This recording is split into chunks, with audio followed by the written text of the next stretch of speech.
My name is Rory, and today we will be tracing back child labor to the 15th century.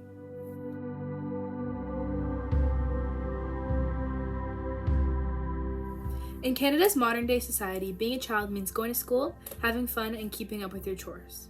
However, not everyone has the privilege to live in Canada. Child labor still exists to this day.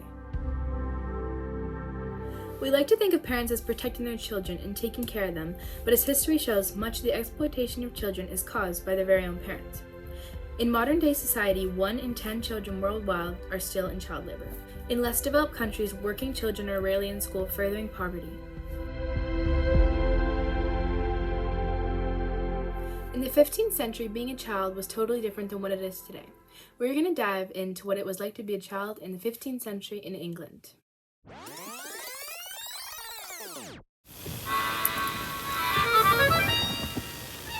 In the beginning of the 15th century, an assistant to Venetian ambassador to England found strange parenting tactics during his travels.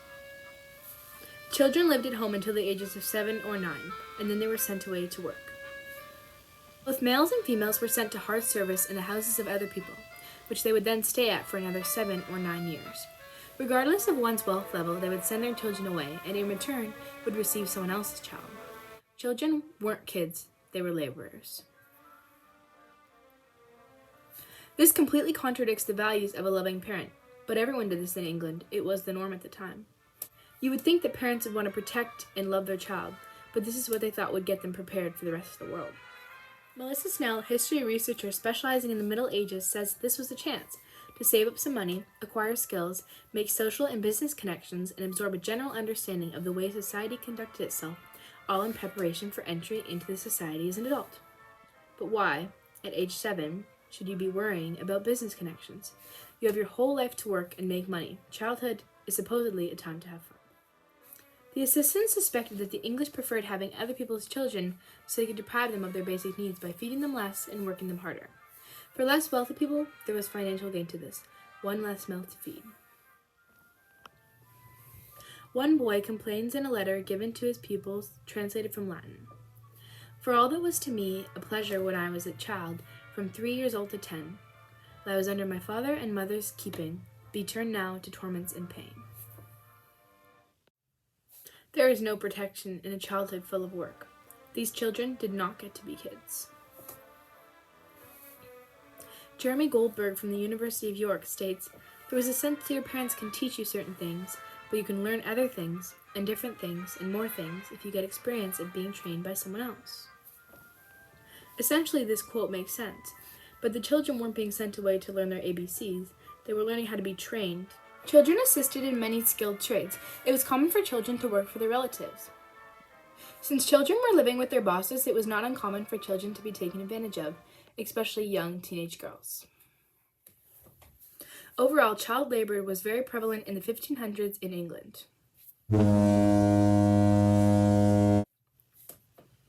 It was the early 1800s. The Industrial Revolution was at its peak. At this time, immigration spiked, and now there was a new source for child labor. In addition, in 1840, after the Irish potato famine hit, many immigrated to the USA and children began to work. In America, in 1870, there was over 1,000 children under the age of 15 working. Children often did the work that no one wanted to do, and they were forced into very hazardous conditions. Sometimes they lost limbs or fingers because of the high-speed operating machines. The mines that the children worked in had bad ventilation, and they developed lung diseases because of it. Also, the high-powered machinery with little training did not go over well. The reason that the US was hiring all these children was because they were cheap, and they worked hard, and they could do jobs that some of the adults couldn't do. Children received little to no money, and often they would receive 80 to 90% less money than an adult would make doing the exact same job. There was a turning point in the early 1900s, and in 1938 the Fair Labor Standards Act was passed that placed some limitations on child labor. They set a minimum wage and put limits on how many hours an employee could work. These new laws made the public upset. Coal miners were upset. They needed children to work, otherwise they would go bankrupt. Anywhere there was adults working, there was children working. Let's trace it back to Canada.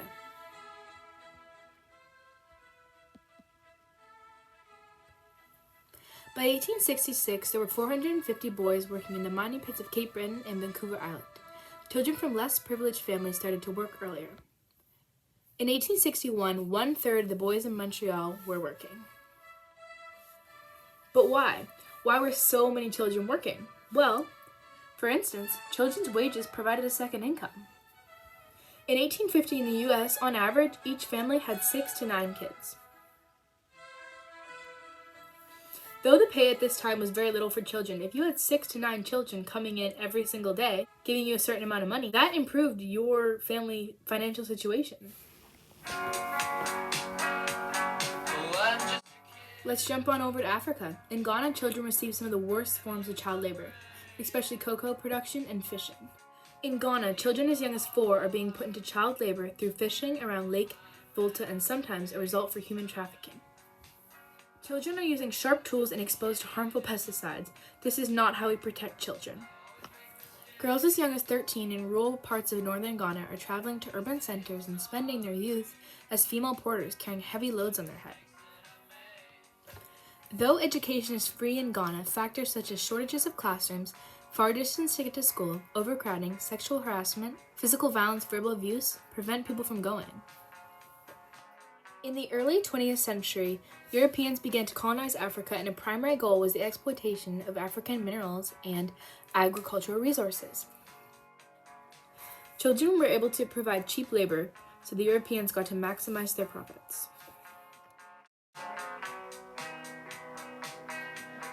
Within Cambodia, some of the worst forms of child labor take place, including commercial sexual exploitation of children, as well as debt-based forced labor in brick kilns. When this was brought to court, judges were reported to have accepted bribes for dismissal of the charges. So where does all this leave us?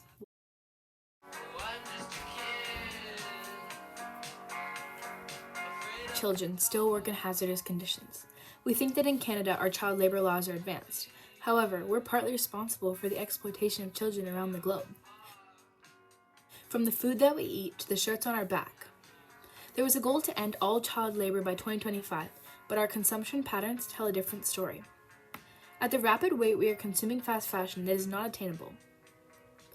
While there is a shift to thrifting clothes now, as long as we're still doing $1,000 Shein hauls on YouTube, things will not change. Shein is a company where workers are working 16-hour-long days and get 1 day off a month. People feel angry about child labor, but they don't always make the connection that child labor lies in our overconsumption patterns. Throughout the years, Nike is one of those companies that has been linked over and over again to child labor. In 2020, investigations showed that Nike was linked to forced labor from the Uyghur people in China. We walk around with these brands on our clothes, and sometimes we don't even realize what we're supporting. To end this presentation, I'd like to bring it back to the driving question.